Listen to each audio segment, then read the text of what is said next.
Hello, my friends.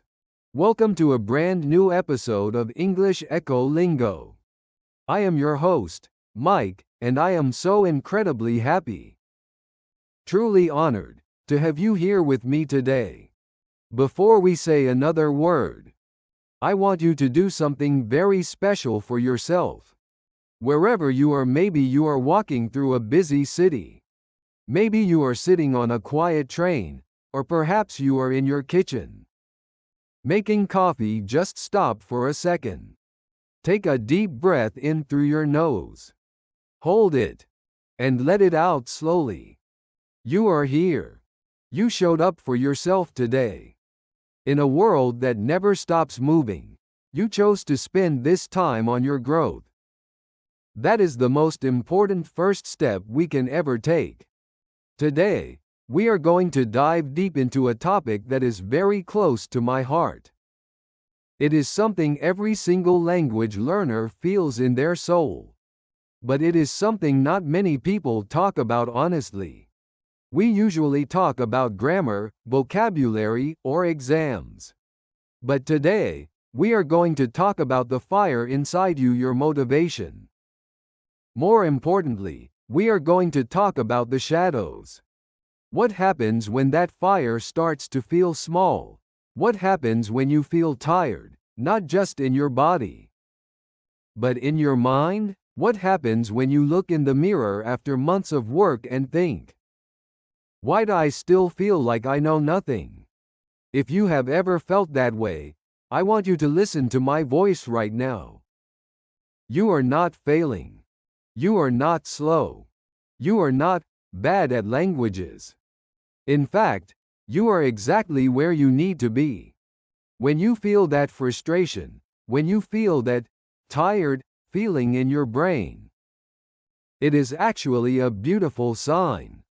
In the world of science, we know that the brain needs struggle to learn.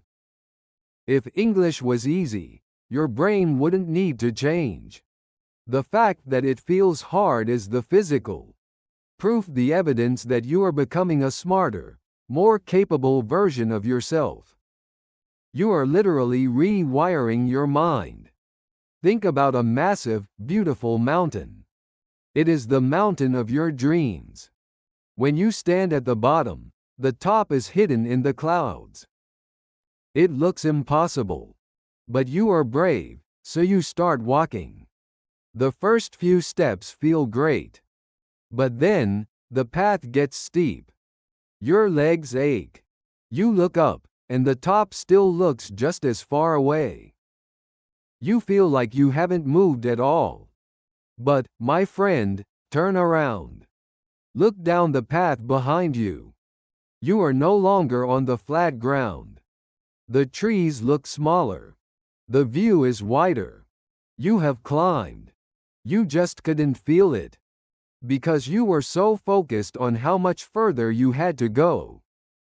You are not alone on this mountain. Millions of us are climbing with you. Why is it so hard to stay motivated? It is because we are humans, not machines. Machines don't have bad days, but you do. You have jobs, families, and stress. I want to tell you a secret. The world's most successful English speakers are not the people who never felt like quitting. They are the people who felt like quitting every single week, but decided to do just one more minute anyway. True motivation is not a big explosion of energy. It is quiet. It is the small voice at the end of a long day that says, I'm exhausted, but I'll listen to one 3-minute story in English before I sleep. Let's talk about your why. This is your North Star. If you are in a boat in a dark ocean, you need one bright star to show you the way. Why did you start this? Close your eyes for a moment. Visualize your future. Is it walking into a business meeting and feeling powerful? Is it sitting in a cafe in London, making a new friend? Or is it the pride of reading a book to your child? In English, that reason belongs to you. When the grammar feels too heavy, stop looking at the rules. Look at that star. Think about the person you want to become, the version of you that speaks English with a relaxed smile. Every time you practice, you are taking a step toward them. They are waiting for you at the top. Now, let's get practical. We often lose motivation because we set goals that are too big. We say, I will study for 2 hours every night. But life happens. You stay late at work. You are tired. You realize you don't have 2 hours, so you do 0 minutes. Then, the poison of guilt starts. You feel like a failure. Let's change the rules today. From now on, your goal is not 2 hours. Your goal is 5 minutes. Anyone can find 5 minutes. Even on your worst day, you can find 5 minutes. If you do 5 minutes and want to stop, then stop. You won. You kept your promise. But usually, once you start, the friction disappears. The hardest part is the first 60 seconds. This is micro-learning. Make English so easy that you cannot say no. Put an English book on your pillow. Change your phone's language to English. Follow one English teacher on social media so you learn while scrolling. These tiny grains of sand eventually become a beach. And please, be kind to your soul. The way you talk to yourself matters more than any textbook. If you say, I am bad at English, your brain listens and believes you. Instead, say, I am currently learning to speak better. Don't say, this is too hard. Say, this is a challenge that is making me a stronger thinker. You are a work in progress. You deserve the same kindness you would give to a best friend. If your friend hit a wrong note on the piano, would you call them stupid? Of course not. You would cheer for them. So, why are you mean to yourself? No more negative self-talk. You are a brave explorer. Let's talk about small wins. Language grows like a tree slowly, day by day. Because it is slow, you might not notice the growth. You need to record it. Start a success journal. It can be a simple note on your phone.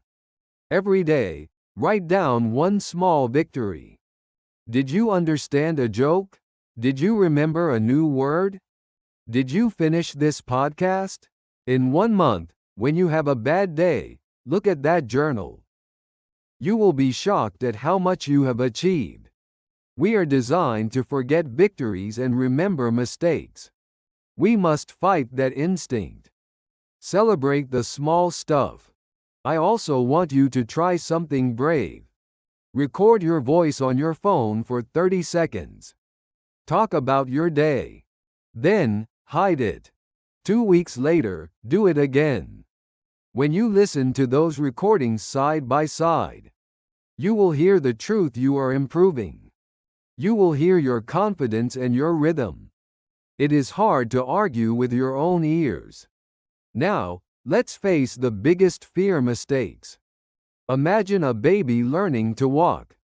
The baby falls. Does the mother say, "You are terrible at walking, give up"? No. They clap and say, "Try again." Why do we lose this wisdom as adults? A mistake is not failure, it is a signal. It is a sign you are pushing your boundaries. If you are not making mistakes, you are not learning anything new. Even I make mistakes. Perfection is a lie. The goal of language is to be a bridge between people. If you can tell me you are happy and I feel it, you have succeeded.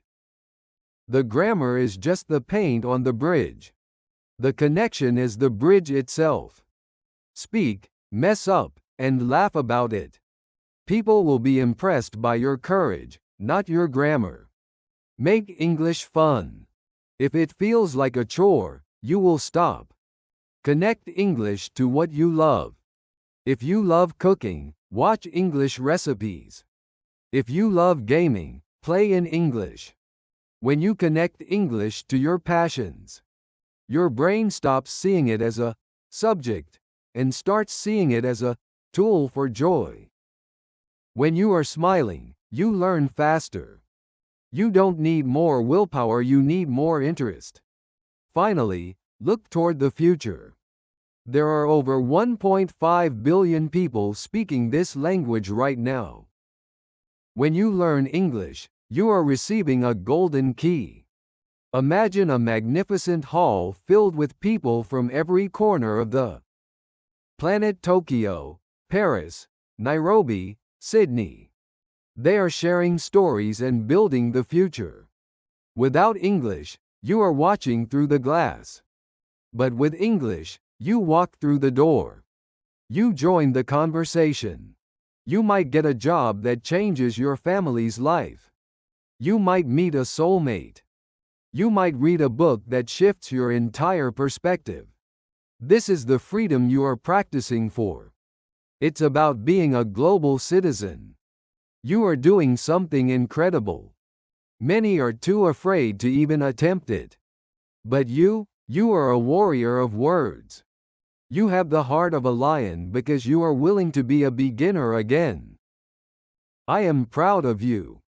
I see your effort, and I know your potential. Every minute you spend here, you are building a bridge to the future version of yourself. As we finish, remember these 3 things first. Your why is your fuel. Keep it burning. Second, small steps are the only way up the mountain. 5 minutes counts. Third, mistakes are your medals of honor. Don't worry about being fast. Don't worry about being perfect. Just worry about being here tomorrow. If you keep showing up, the view from the top is going to be more beautiful than you can ever imagine. You will look out and realize the world is yours. Thank you for spending this time with me. It is a genuine honor to be part of your life. Thank you for listening, for practicing, and for believing in your own voice. I am Mike, and this is English EchoLingo. Keep that fire burning, keep your heart open, and keep speaking your truth. I will see you in the next episode. Bye for now.